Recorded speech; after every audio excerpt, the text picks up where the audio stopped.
Welcome. We just had a few tech issues, so we were just sorting that out, but hopefully all is good now. And I'm also just going to check that we are actually live streaming to YouTube, so this is going to look a little bit strange. Let's see. Yes, we are. Oh, we lost Claire. Okay. Oh, but we've lost Claire. Oh So this no. happens sometimes. There's a couple of issues with there's a couple of issues with Riverside sometimes. We're going to get started as soon as Claire pops up again. I will let her back in. So now, my harimai, welcome to the first panel of Marginalia Lit Fest Live 2026. I'm your host, Jackie Lee Morrison, and I'm thrilled to be able to bring the festival back for a second year with 22 guests from 5 different countries over 10 panels and 4 days. So thank you so much for being here, whether you're tuning in live or catching up later with the recording. We have just lost one of our guests for the first panel of the festival, which is You Should Be Reading Kidlit. So we're just gonna start our intros, and hopefully Claire will pop back in momentarily. And this is what happens when you're doing things live online. Sometimes things go wrong. She said that she's trying a new window, so hopefully she'll be back in a minute. Is a giveaway as well at the end, so do stay tuned to find out how to win. So first up, let's introduce Irene, who is known professionally as YY Chan. YY Chan is a multi-award-winning children's book author and freelance editor and teacher, raised in Brisbane and now based in Hong Kong. In 2020, she made a New Year's resolution to write and publish a book and has not looked back since. Her first 2 books have each received international book awards. So welcome, Irene. Thank you for having me. Next, we have... there is a slight delay as well, so I'll do my best not to talk over people. Next, we have Jean Lau, who is actually dialing in from Shanghai today, having been in UK for son's graduation. So Jean Lau is a proud mum, English teacher, and author from Liverpool in the UK, but now based in Hong Kong. She wrote the Superquirks to raise awareness of ADHD in a humorous and relatable way to show children what makes you different can also make you powerful. The book series was inspired by her wonderful son who has ADHD. So welcome to Jean. Hello, everyone. I wonder if maybe I won't introduce Claire just yet because Claire's currently floating around in cyberspace. But let's oh, here she is. Let's see. That was perfect timing. It says I've let her back in. There is. We're just waiting for her to pop up on screen. Do you ladies have a little cup of tea or a nice comforting drink or something, or some water for the next hour? Not yet. I need have to some go. sweets. With a sugar cube. Yay, Claire's back. I hope it doesn't We take have a us full out tea now. again. We do. And Claire, perfect timing because I was just about to introduce you. So I will introduce you now. Finally, we have Claire Mabey, who has popped back in. Claire Mabey is a Wellington-based writer, the founder of Verb Wellington and Litcrawl Wellington, book reviewer for RNZ and ABC's The Bookshelf podcast, and the books editor at sorry, I've had an issue. So a books editor at The Spinoff. Her debut novel, The Raven's Eye Runaways, was published by Alan Irwin in 2024, and the sequel, The Raven's Eye Rebellion, was published this past April. Her first picture book, Cass and the Beast, is out August 2026, and we are all very excited about it. So welcome, Claire. Oh, Claire, we've got no sound from you. We might need... I had a little pop-up message just now, Claire, saying that your device was not accessible. So it might have to be Chrome again, which might kick you out. So maybe you want to have a little fiddle with that and see whether or not you can get back in on Chrome. But let's keep going, and we'll circle back to this tech issue. So thank you all for joining me today. we'll dive in, and we only have an hour, but because we've started a little bit late and because we've had a few tech issues, we'll see how we go. I'll call on you to speak because we only have an hour, but please feel free to jump in. And if you're watching live and you have any questions for our panel, please write them in the comments as we go, because I can actually see them here. And we'll go through them in the last 5 to 10 minutes of the session if there are any questions. Okay, so firstly, let's start with Eugene. What drew you to writing Kidlit? Where did it all start for you? Okay. It started actually 15 years ago, a very long time ago, when I became an English teacher. I read lots and lots of books and stories to my students. And I noticed that the ones that were really making them turn the pages, get excited, eyes light up, were the ones with silly characters, lots of humor, magic, and mystery. So I stuck that in my head and thought, wouldn't it be fantastic if I wrote a series myself and read it to my students? That would be my dream. Planted the seed, did nothing for 15 years. 15 years later, actually, it was really my son who inspired me to get going and start writing a book. And I wrote a book about basically the characters are all him. The 3 characters are all Ryan, actually, and myself, because I have ADHD too.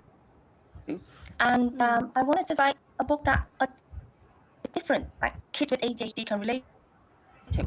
And if you don't have ADHD, you can relate to them too. Just to show that it's not shameful to have ADHD. We are still normal people, but we have a different brain. We think differently. And so 15 years later, I produced 2 books last year, and I have been living my dream. Amazing. And so what age group were you teaching? From mainly 5 primary school age, so 5 to 8, 5 to 10, little ones. Little ones are more innocent, they're more easier to please. I love reading to them. I love reading it. It makes me happy to see them happy. Yeah. I think that age group is such a lovely age, and they're so receptive. And Absolutely. it's interesting what you say about how, you wrote this specifically to show people and kids with ADHD that it's your superpower, that it's normal, we're just like everyone else, because that, I know that. We have a panel tomorrow called I'm Neurodivergent and I'm an author, so there's lots of us out there. So yeah, it's a really wonderful thing that you've been doing with the Super Quirk. They're so fun. They're such a fun little group. Yeah. Perfect. So yeah. Irene, how about you? What drew you to writing Kidlit, and where did it start for you? For me, also very similar to Jean. I was teaching primary school at the time. I always wanted to write my own book. And since I could read, I've been wanting to write stories.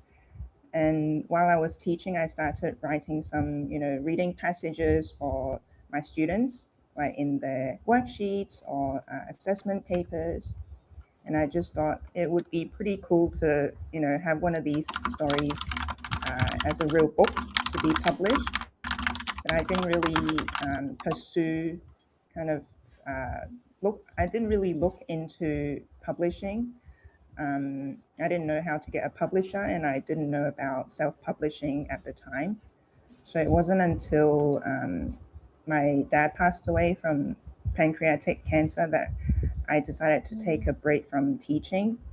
And that was when I looked into publishing seriously. And I found out, I can write and publish my own book. I don't need a publisher.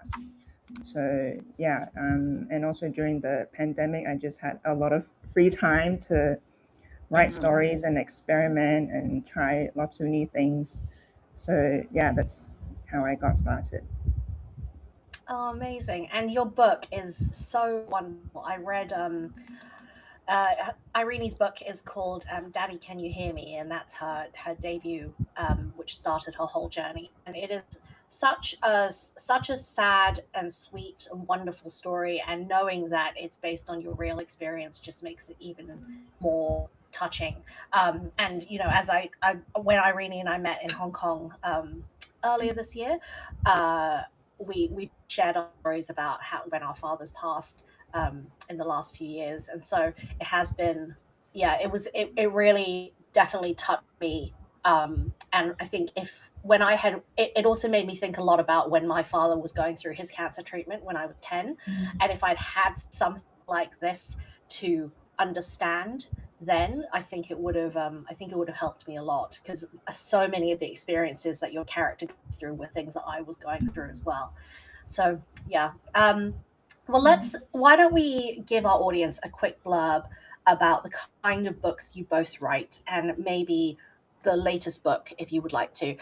Claire has messaged me and has said that she is currently installing the Riverside app on her phone to try to come in through that instead. So we'll just keep going until she can join us, and then we'll double back. So Irene, why don't you give our audience a quick blurb about the kinds of books that you write? Yeah, sure. So the first book, as you mentioned, is called Can You Hear Me, Daddy? So this is a picture book. It was written, for me as a dedication to my dad, and based on my experience with him, just going through, being diagnosed with cancer, and then the journey of him going through treatment, ultimately to his death and the grieving process. So it's written as a series of diary entries. So the little girl starts writing about, some daily conversations that she has with her dad and how she's feeling about the whole journey.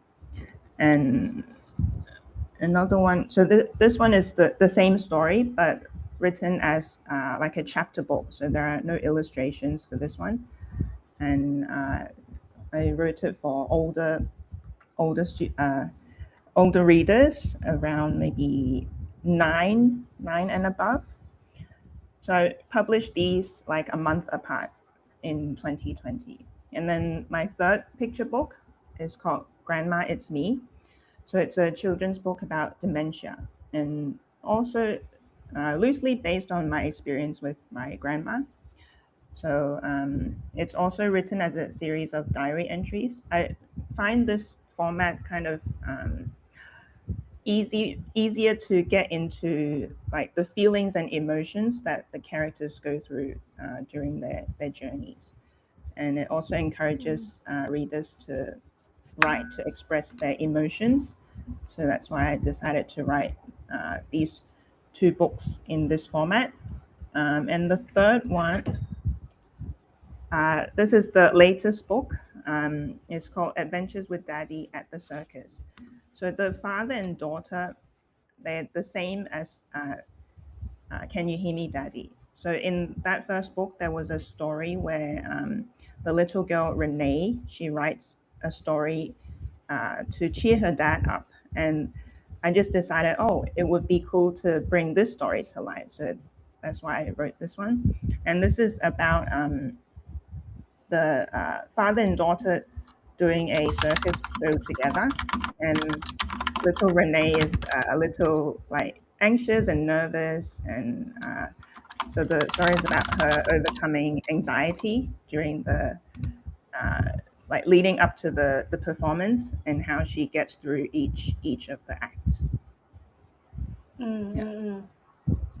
Beautiful. Hi, Claire. Are we working? Are we back? Hi. I don't know. Can you hear me? Yes, we can hear you. So fingers crossed. Okay. I have get booted out again. We were just. I have a feeling it's going to boot me out. But... Well, fingers crossed. Fingers crossed it doesn't. I'm not sure why it keeps trying to boot you, but it really doesn't want you to be here. It wants you to be in other places. Let's double back. So Claire, I just asked both Jean and Irene what drew you to writing Kidlit and where it started for you. So do you answer that question as well? Oh, nope. She got booted. Claire. Oh no. It's not her day today. Claire. It's you know not true, what? Dave. She's meant to be in too many different places at one time. Mm. All right, let's move on then. So, Jean, do you want to give the audience a quick blurb about the kinds of books Sure, that you sure. write then? So, if you can see this, my book is called The Super Quirks, and this is book one. Oh, it doesn't look very good. Let me try again. There you go. Yes. Anyway, it's about the magical adventures of 3 superhero animals, and they have superpowers, and they have ADHD, which is also a superpower. And with these wonderful special traits, they go on rescue missions to help people. Because I feel like a lot of ADHD people have a massive heart. They always want to help other people. And so I wanted to weave that into my stories, that these super quirks are very, very helpful. They're a great team. They're very kind. Anyway, so how do they go on these rescue missions? They discover a magic well. Why did I add that in? Because kids love magic, don't they? And wells are interesting. So they get transported through a magic well to human land, and they rescue whoever's in trouble. So in the first book, a little boy, which is my son, is in trouble because he always gets into trouble. And the second one is my dog Roxy, who gets into trouble. So the characters are the same, except the people or the animal that is in trouble are different. The main thing about my book, I would say, they're weird and wacky and funny because I'm trying to keep the kids engaged as well as pass on the message about the wonders of ADHD. So it's not a book that teaches ADHD. It's not a teachy book. I don't want that. There's plenty of books out there that can teach you about ADHD. I wanted it to be funny, quirky adventure stories that kids read over and over again. And I think my quirky characters do that. Yeah, so those are my 2 books. My 3rd book, if I can get my illustrator husband to get going, will be in November, but I'm not sure. Watch this space. Watch this space. What an additional question. If you're listening, Dave, Yeah, an additional. Dave, if you're listening, Dave, get off your ass and stop this illustrations. So an additional question for you then, Jean. How is it working with your husband illustrating your books? Jackie, that's a great question. Some days I love it. Some days I hate it. Some days I think we have the best marriage. Some days I want to divorce him, and that's my honest opinion. And why knows?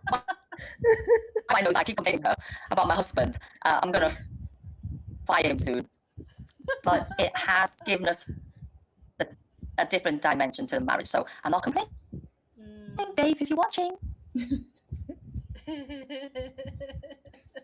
Well, it's it's all for the joy of the kids. Maybe it's worth it, worth it for the pain. I should tell him it's not for me, Dave. It's to make an impact on kids. Exactly. They're our future. Exactly. Yeah. Yeah, exactly. So both of you, your works are rooted in topics that are very dear to your heart, as we've just heard, and you tackle difficult topics. So why do you think that these resonate with young people? Jean, do you want to go first?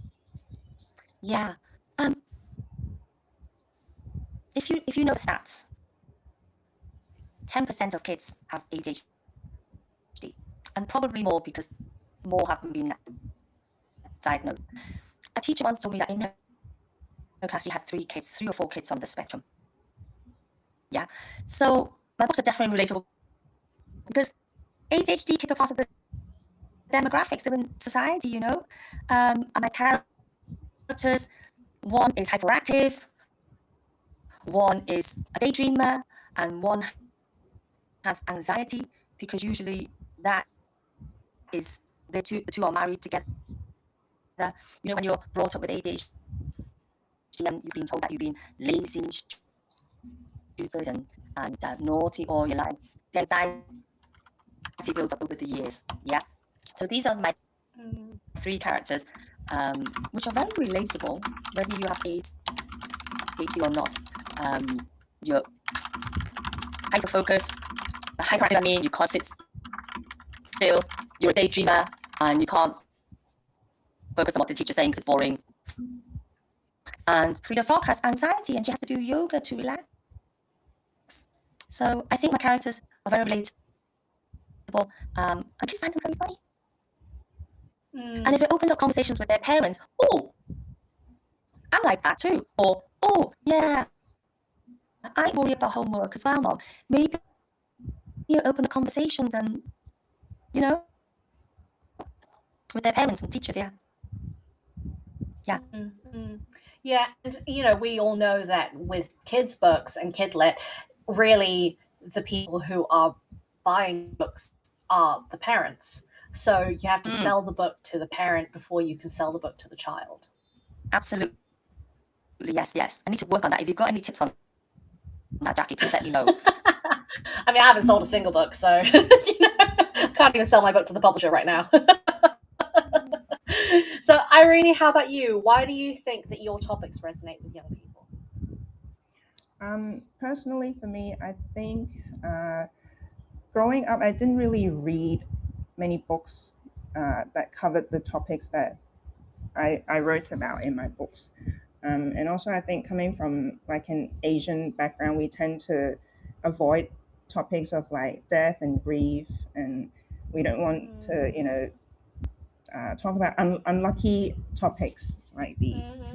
So I feel like, you know, growing up in Hong Kong and then teaching in Hong Kong for so many years, there was just like a lack of these types of books. And sometimes, you know, and as a teacher, sometimes you get kids coming to you going through these challenges and difficulties, and it's hard to have conversations with them or even teach, you know, other classmates about the topics, and just to have an open, honest conversation with them. And I think just putting it in a book, in a picture book, helps to start the conversation, and also encourage the parents to read together with their kids and just talk to them more openly. I think it builds like empathy as well, even if they're not going through those experiences personally. Maybe they have friends or like other relatives who may be going through it, and it just helps to kind of break the barriers and open up a space that is safe and comfortable to talk about these things. And yeah. Definitely. Yeah, it's interesting because actually the two books that you have now, two of the books that you have, they're both very close to my heart, because obviously there's your father with the cancer diagnosis, and then there's also your grandmother with dementia, and they are both topics that I have had to deal with, and that I'm sure, you know, there are so many people who do deal with it. Like you say, in Asian culture, we don't really talk about these things, so being able to have something which is very frank and speaks to children, I think, is a really wonderful thing. So both of you have picture books. How do you tackle writing for such a young audience, and what do you think are the key things that make a picture book successful? Irene, do you want to go first? Yeah, for picture books, I think it's one of the most difficult things to write, because you have to have a full story, but not a lot of words. So they recommend about like 500 to 800 words in a picture book, and I haven't been able to keep to this word count in any of my books. So if you read them, you may see, you know, a few pages with like just a lot of text, and because it's so hard to write concisely, and so I find that aspect of it very challenging as an author. So I've kind of ignored those rules and the standards. Being a self-published author, I can do that. But I think writing for children, not only the word count, but talking about topics that they can relate to, but not in sort of like a preachy kind of way. So I think showing like real life and authentic life experiences can resonate more with the readers, and just showing them, these are actually things that, everyone goes through in their lives, and it's nothing to be like ashamed of, and we shouldn't avoid talking about it.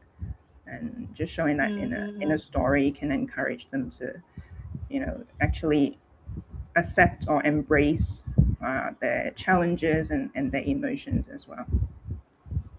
Sure. And what about you, Jean? Yeah, writing a book with characters with ADHD, I had to be very sensitive. I mean, I know I have ADHD, my son has ADHD, but I mean, I needed to sort of like check with specialists and teachers about ADHD and whether my humor in the book or whether my characters were too much or not authentic. So I sent off my books to a group of teacher friends, thinking that they'll probably say, put it in the bin, it's terrible. So half my brain was thinking, what was I thinking? I'm trying to be an author. Oh my goodness. But then it came back very positive, and I was so touched. And they couldn't believe that there's no book that's similar right now in the market. There's a lot of ADHD books, but not a book with ADHD characters that really the main area is the adventure, the story, the uplifting message, the positive message. So I was inspired to carry on. I didn't throw it in the bin, Jackie. But I was glad I checked in with my teacher friends to get their approval. So that made me move to the next step, and the next step was then to convince my husband to illustrate it with me. And do you know what? Actually, writing the story wasn't half as hard as illustrating it with my husband, because you've got to match the pictures, the expressions, the composition of it with the words. That's like matchmaking, isn't it? And each page is such a wonderful experience, but so draining. And with 30 to 40 pages, can you imagine 40 pages of working with your husband, trying to make the story come alive perfectly? Yeah. And can you imagine how tired and exhausted he was? But I mean, nice dinners. Yeah. I agree. The illustrations are so important. Yeah, I didn't realize that I was so ignorant. I thought, here's my story, go and illustrate it and make it perfect for me. And then when I looked at it, I thought, oh, Paddy Penguin's expression is not what the kids can relate to. You need to make it more relatable. Oh, Frida Frog's yoga pose is not quite right. Sammy Snail's super eye, can you make it more special? So yeah, that was an experience. It's interesting because I look after a friend's kids on a Monday and Tuesday, and they are 5 and 9. And the little one, the 5-year-old, she has to read picture books with me as part of her homework. And it's so interesting watching how she does it, because she's basically memorized all the lines. She's read these books before. So she's memorized all the lines. She'll follow her finger along and she'll be like, the frog goes splat. And then there's a picture of a frog going splat. And she'll be looking at the picture more because she's memorized the words, but the connection hasn't quite happened yet. So as soon as she looks at the picture, then the connection happens.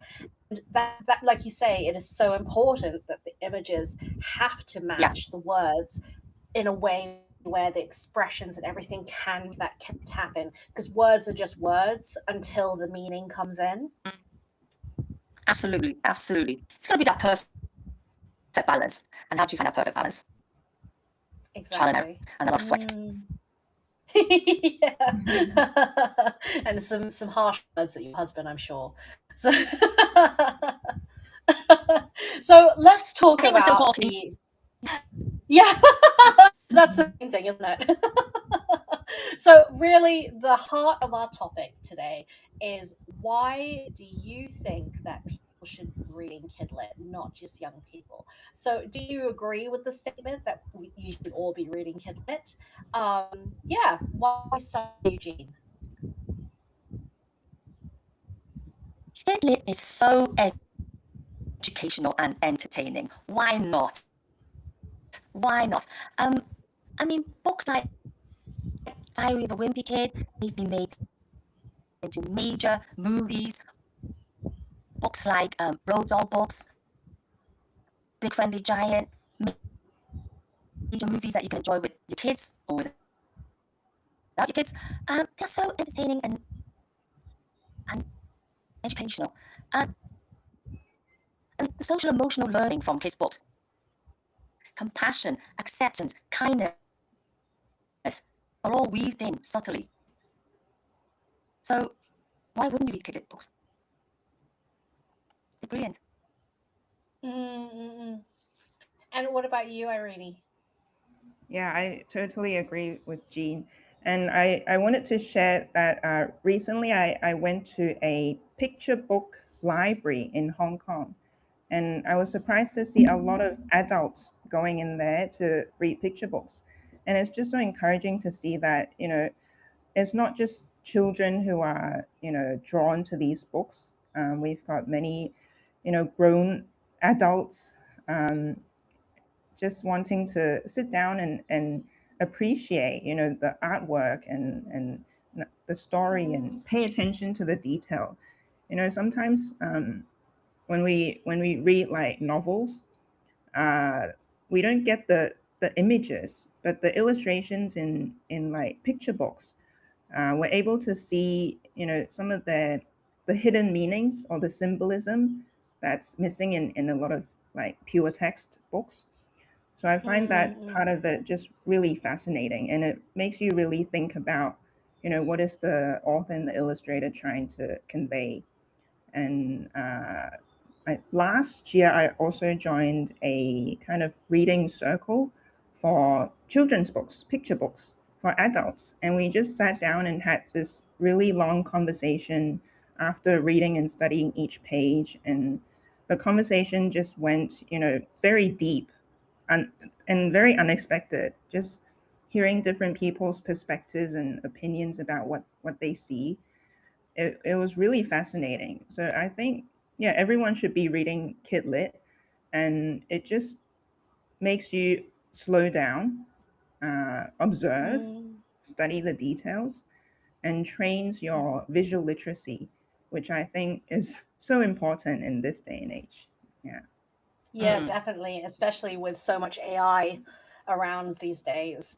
I think it's especially important that you, as you say, slow down and really concentrate. I love that idea that you had a reading circle where you all sat around and studied picture books together. Yeah, That's it so was special. so much fun as well. And we just like a group of strangers suddenly decided Oh, to share our really? love of picture books. It was a meetup group, so I've never met these people in my life, but we had the Oh, deepest wow. conversations I've ever had. Wow. Yeah. Oh, amazing. Oh, my goodness. Well, okay, next time I'm in Hong Kong, I want to come along. I wondered how readers have responded to your books. Do you have any stories that have just really deeply moved you? Jean, how about you? Actually, I've got quite a few stories. Where shall I start? The first one that I can think of is when a teacher told me that at a book assembly they had, each child had to name their favorite book. And this teacher friend of mine told me that one girl stood up and said her favorite book was The Super Quirks. I mean, I only published my book last year, and that was her favorite book. I mean, Oh, she could have chosen Julia Donaldson's Gruffalo. She could have chosen Dogman, but she chose The Super Quirks. So I was like, wow, I made an impact on one girl. that's good enough for me. I can die happy. That's so sweet. That's really what it is. I can die It's happy. reaching one reader. Yeah, one book at a time. Because we don't have publishers, do we, Irene? We have to do all the promotions, the marketing, the PR, the social media. I mean, we're doing like professional jobs of 10 professionals to get our reach. So one book at a time is good enough for us. I think I want to mention another story as well that really touched me. After an author talk, I usually ask kids, oh, so the super quirks have superpowers. You know, Paddy Penguin is fast and furious. He's really quick. He's hyperactive, but he can do things faster than other people. So I spin it around, not to make people think, oh, I'm hyperactive, that's terrible. But I spin it around to say, he can do things faster than other people. That's his talent. So I asked the kids at the end of the read aloud, what's your superpower? Thinking they might go, oh, I'm good at skipping, I'm good at math. But one girl stood up and said, I have ADHD. And that took me aback. I thought, oh, wow. So now she thinks ADHD is a superpower. I thought, I'll take it. I think that's a win. That's a win. Because she's not ashamed of it. She's not embarrassed. She doesn't feel bad about herself. And the teacher told me afterwards, Jean, that's the first time she's ever admitted to anyone that she has ADHD. So that gave me goosebumps. Oh, Yeah. That's so lovely. Yeah, it's interesting because I think as well, especially for our generation, we grew up with being told that neurodivergence was a bad thing. It was something you had to hide. It was something that you had to overcome. And now we actually understand so much more about neurodivergence that we understand that it's actually very, very common, number one. Number two, there's nothing wrong with you if you have neurodivergence. Your brain is just literally wired differently. And also, you can go on to do so much. It doesn't have to be something that hinders you. And because of the ADHD, our brains work in a very special and different way. It's wonderful that kids are learning that now rather than it being something to be ashamed of. Absolutely. And if they don't learn it at an early age, what happens is they grow up, like I did a little bit, and my son having very low self-esteem, and that can lead to mental health issues, all sorts of problems with their mental health. So I told my son Ryan, since he was diagnosed at 8, there's nothing wrong with you. You are just different. We'll give you all the support and the tools to help you thrive. It's not going to be easy. I'm not saying it's, a walk in the park, but with the right guidance and the tools, you'd be fine. And you find your superpower, which he has. He's very musical, and he's just graduated with in commercial photography this year. So, oh wow! I'm a bit proud. Congratulations! Yeah, that's why you were in the UK. That's amazing. Yeah. Yeah. And may I ask as well, Jean, when were you diagnosed? Actually, I'm not diagnosed. I'm self-diagnosed. Why I think I am is when I read Ryan's diagnosis report, difficulty managing time, easily distracted, impulsive, anxiety. I was just looking in the mirror. I thought, oh, that answers all the reasons why I'm always late to see my friends, always forgetting this, that, and the other. So I'm self-diagnosed. And it's genetic as well. So if Absolutely. your son has it, then a parent will definitely have it. Yeah. And I see it in my siblings as well, Jackie. Yeah. Yeah, my siblings if they are will be watching listening, this, so I if they're listening, Well, how about you, Irene? Do you have any stories about readers responding to your books? Yeah, so when I first published the first book, I just received a lot of reviews online. People I don't know writing things like, oh, after I read this book, it just like I teared up or I cried for a long time. It reminded me of, my experience with my own dad or other family members going through cancer and their own grief journey. And it just really touched my heart knowing that, my book was able to kind of help them in a way remember those the experience, because I think a lot of the times we tend to suppress our emotions and not wanting to feel the grief. And yeah, a lot of the responses was they were saying like, oh, it just brought back the emotions and helped me to process my grief differently. So that was really encouraging to read. And for Grandma It's Me, a few readers have also said that, they read the book with their own grandmother, or after reading the story, they understood the difficulties that their grandparents were having, and it gave them, some more ideas of how to talk to them or relate to them, and they learn to be more patient in, understanding and taking care of each other. And I think both of these stories just kind of remind readers to, not to take our family and loved ones for granted, and just spend more time with them, and allow their emotions to come out, even just to say I love you, or I miss you. Like these are things that we need to say to each other, especially And for they're also things that I feel like yeah, we don't say these things to each other, especially in Asian exactly, culture. I think it's quite hard to actually say I love you to your family. Yeah, so I don't think reading I've ever those said that to my reviews yeah, No, it's very something rare. that it's very rare because we show it through our actions and through our filial piety rather than through Through words. But yeah, words are so necessary. yeah.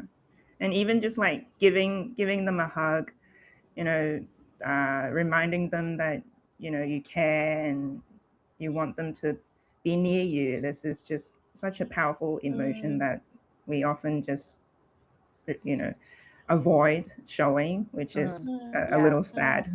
Yeah. Yeah, So those no, are some definitely. stories. Oh, they're very sweet. So actually, that's interesting because you said that the reviews that came in, so those are actually coming in from adults then. Yeah, Who have been the reading your adults. books. And Yeah. and So some what do you think it is? Yeah, go on. some of the Ooh. Plagued with tech issues. Might have today. lost Irene. No. We really made it though, Jackie. We really made it. I know. We're 43 minutes in. We only lost one guest so far, 1.5 guests. Well, let's keep going. We'll hopefully she'll pop back in. It might just be like a little glitch. Okay. So, Jean. Oh, she's back. Yes. Sorry. Yes. Sorry, I got it's okay. Yeah, sorry. Where was I talking about? I forgot. Yeah. Reviews, So I said adult reviews. that the adults, something? adult reviews had come in about the books. Yeah. So some of the buyers were saying that they bought the books for their adult children after their husbands passed away. So it was like very encouraging to see that a children's book intended for children could actually, be a book that adults are wanting to read and share with others as well. And one person also reached out to me and said that she was doing a fundraiser for cancer, and she wanted to buy like 20 copies of the book. and just to give out to the people who came to the fundraiser, and they were all adults as well. So it was really surprising to hear these kinds of stories and experiences, and yeah, very encouraging. Yeah, I was going to ask, were you surprised that your audience has been beyond children? Yeah, absolutely. Yeah, even my friends or like other teachers, even non-teachers are saying, they read the book, they loved it, and it just made them kind of sit and reflect in a way they've never done before. So it's not just for children to, I guess, go through that process, but adults sometimes they because of our busy lives, we don't want to acknowledge or even process these events and just get on with our lives. But after reading, they said, it really made me sit and reflect and remember their loved ones in a way that honored them. And because at the end of the book, the little girl is saying, she continues to talk to her dad because he's always in her heart. So it reminds us we can still talk to our loved ones. We don't have to hide how we're feeling, and anytime we miss them, we can talk to them. Yeah. Oh, lovely. So, what do you think it is about Kidlit that can appeal to that wider audience? Jean, what do you think? I mentioned earlier that it's educational, teaching you about kindness, compassion, self-acceptance, friendship, teamwork, and it's entertaining. Yeah. So my answer's still the same as before. I have no new ideas, but the one thing I do want to add is, as a parent, reading children's books with your child, I think the bond that comes with that is precious. The bond reading with your child every day, every afternoon, or just making it a habit to read together is very special. And what better way to communicate with your child through a book that you read together or you read separately? For me, those are the precious moments I remember having with Ryan, and the funny things he's pointed out, or the funny things that's happened in the books. So as a parent, it's very precious. As a teacher, as an adult teacher, I think reading Kidlit is, I want to know what's going on in the young, youthful world. What is that 10-year-old into these days? What makes her imagination stir? What is she reading? So a lot of my ideas come from talking to kids. Oh, Mia, what's that book you're holding? And then she tells me about some cat series. I didn't know there was a cat series. So apparently there's a massive cat series. And then somebody else is telling me, oh, they're reading about Dragon Masters. Dragon Masters. So I searched that up, and Dragon Masters is a huge series which a lot of schools have put on their school reading list. So yeah, you got to talk to kids and you got to connect with them through books, not video games. Definitely. Yeah, definitely. Although video games can be a very valid form of storytelling as well. So I think, when there is a story involved. Yeah, not just shooting people. Yeah, sure. Irene, do you have anything that you want to add to that? I think we covered most of the main points, but yeah, I think a lot of adults we tend to just focus on adult books, but I think they can get a lot from the kids books these days, and it may surprise you. Just pick one up and try and see what you get out of it. I think, and in a way, I think adults might get more out of reading these books than children, because there's so much like, oh, we lost Jean. Lost There's so Jean. much hidden messages and symbolisms that kids may not pick up on, and if you read together with the kids, you can maybe point them to these aspects of the book, and yeah, just spend time and sit with it and really observe and pay attention to the details. The illustrations in many of these picture books are so vivid and visual, and it's just amazing. It's like a work of art that you can admire over and over again. Beautiful. Do you think that Kidlit needs to have a moral position in order to be successful, and better or worse? What do you think, Irene?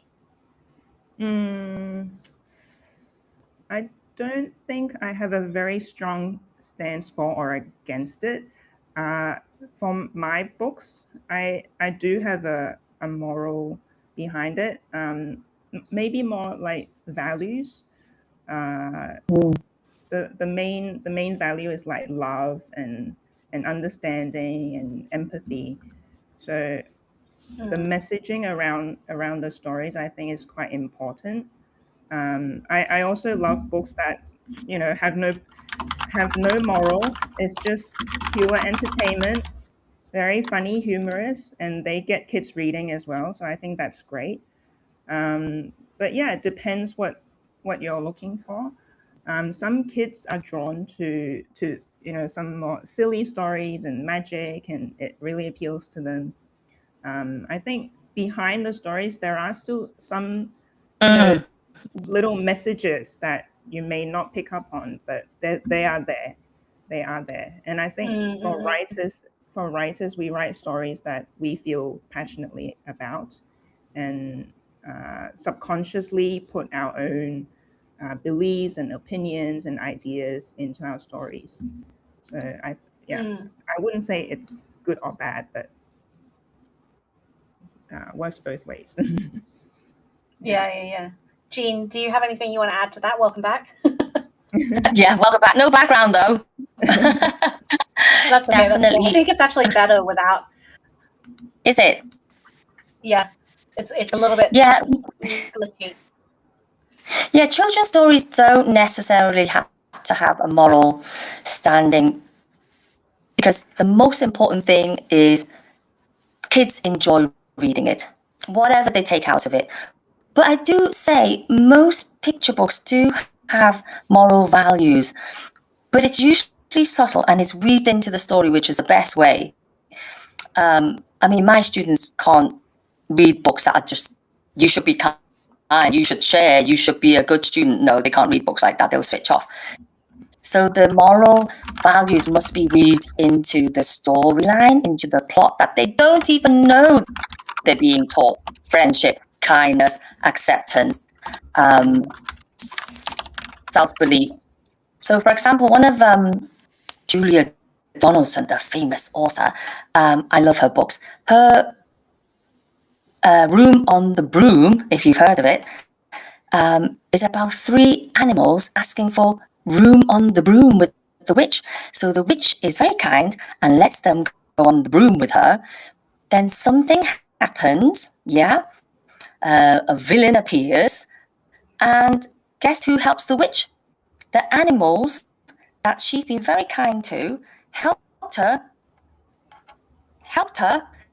and rescued her from the villain. So her moral values are, you help me, I'll help you back. But it's not obvious. It's a great plot. I love that book. So what do you think? Do you think you have any Kidlit authors who've influenced you and who you like to read? Jean, do you have anyone? I have 2. Am I allowed to say 2? I'm going to say it very quickly. Yeah, of course. Irene already knows because I keep telling her. The one author I keep banging on about, who's influenced my son so much that I really need to bow down to him, is Dave Pilkey. Okay, he's not the classic type of author. He's not, he doesn't write, he doesn't spell correctly. He might be of a little bit of a bad influence, parents would say, but he has sold 160 million books of Captain Underpants and Dogman around the world, more than Julia Donaldson. 160 million kids have read his books, who might have been reluctant readers, who might not have picked up a book to read. Like my son, he was a reluctant reader. He wasn't that interested in books until a friend lent him the series of Captain Underpants. And he was hooked after that. He was hooked. And now he's a reader. But he could have turned out to be, no, I'm not reading. I'm not a reader. I'm not good with books. So I have to thank Dave Pilkey. And the second one, very quickly, is the Magic Treehouse series by Mary Pope Osborne. Oh my goodness. My older students, 7 to 10, love her so much because she teaches about history, culture, geography, without you even knowing she is teaching you that, because of her adventures, her plots. And you learn about Leonardo da Vinci, you learn about Mozart, you learn about Einstein without you even knowing you're trying to learn about them. So brilliant, very clever books by Mary Pope Osborne. Love her. Fantastic. What about you, Irene? Do you have any kid authors who've influenced you and who you like to read? Yeah, I have quite a few. Well, Julia Donaldson, of course, she's got some really great books that are just like hilarious and fun to read. I also enjoy Judy Blume, very like classic children's lit, and Roald Dahl, of course. Roald Dahl, just like I find all his stories amazing and so funny and quirky and just fun to read. And but for picture books, recently I quite enjoy Karen Levis. I hope I'm pronouncing her name correctly. Karen Levis. So she wrote there's a book called Ida Always, which is also about grief, but talking about like polar bears at the zoo. And it was just really touching and moving. And I love the way that she addressed that topic in such a gentle and subtle way, talking about friendship as well. And the illustrator for those books, Charles Santoso. So he's one of my the illustrators that I really admire and I've been following.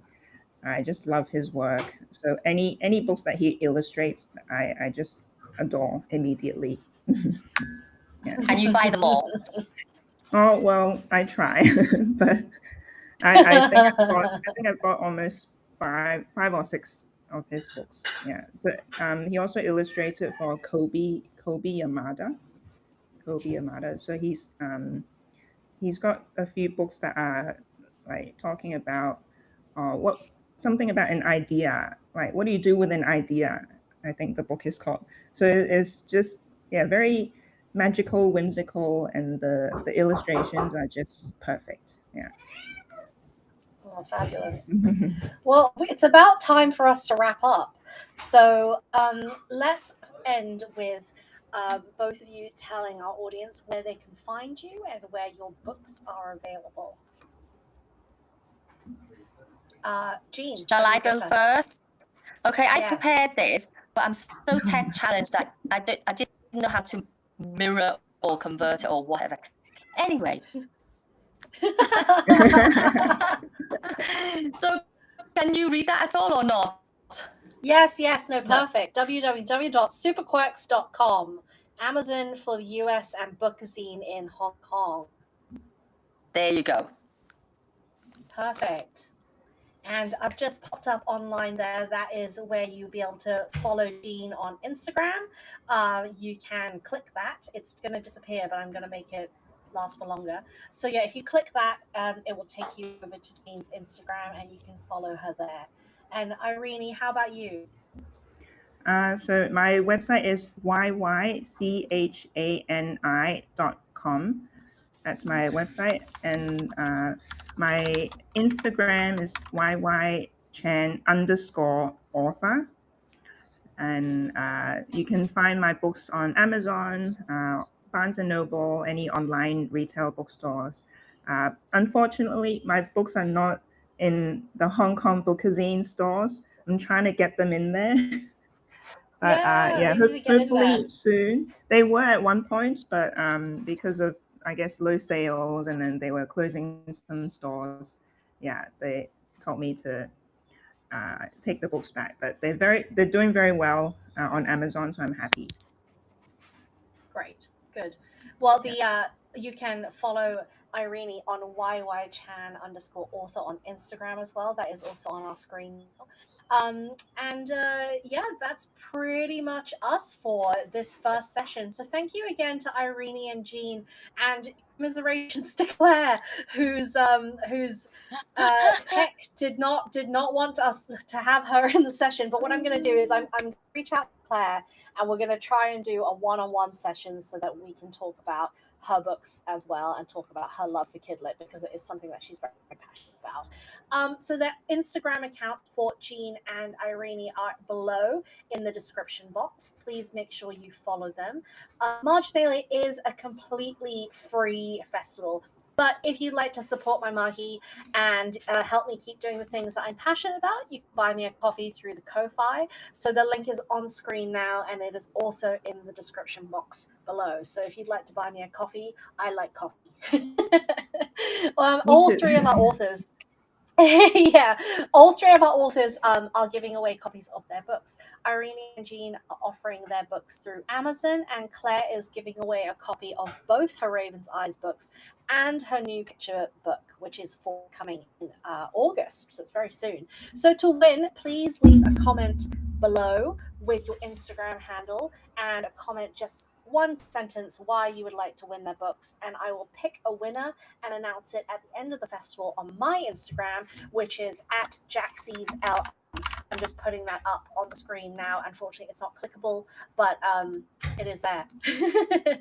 So make sure you're following me so that you can see what happens. Our next panel is going to be tomorrow morning. It is at 10 a.m. New Zealand, and it is with Wellington-based authors Andy C. Buchanan and Yana Ruth for I'm Neurodivergent and I'm an Author. And that is, again, going to be right here on YouTube. So thank you again to Irene, and thank you to Jean, and sorry for all the tech issues. Can't be helped. This is what happens when you do an online festival. And I look forward to seeing you both next time I'm in Hong Kong. Yeah. Jackie, can I Can't just wait to say see a you. very big thank you for giving this opportunity, Irene and I, to share our stories. We very rarely get such opportunities. So thank you so much for that. Thank you so much for that. My pleasure. And just a little shout out to my family in New Zealand, because I promised them. And to baby Leo, my new great grandnephew, whatever you call it. Baby Leo, my family, thank you. Irene, great to see you. And Good to Jackie, see you. thank you. Thank you. Bye, everyone. Thank you so much.